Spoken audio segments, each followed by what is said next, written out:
As children progress through the grades, the expectations of the classroom change radically.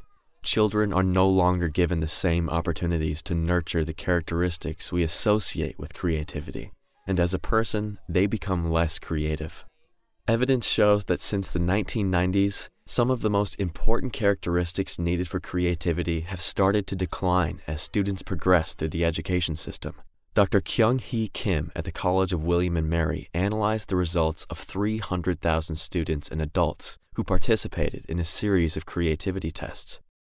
Her study showed that fluency, the ability to produce and consider many alternatives, improves in young children up until grade 3, where it then begins a journey of decline.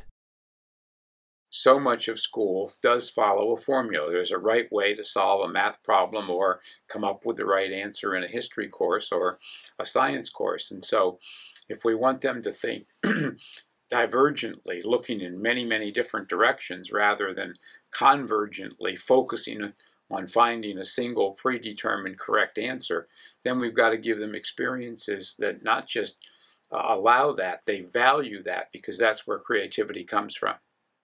Another characteristic to suffer as children progress through the grades is their ability to be original.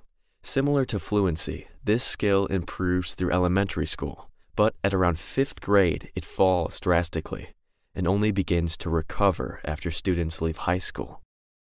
What we do in the education system is counter to promotion of creativity. And I hear this from teachers all the time.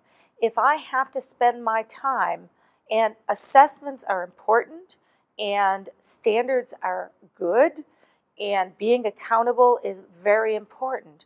But what we say those things are pretty much messed up at this point, particularly accountability.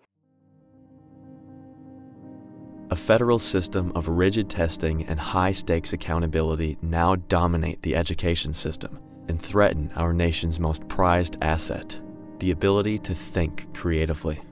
What appears to be a decline in creativity has been referred to as a creativity crisis.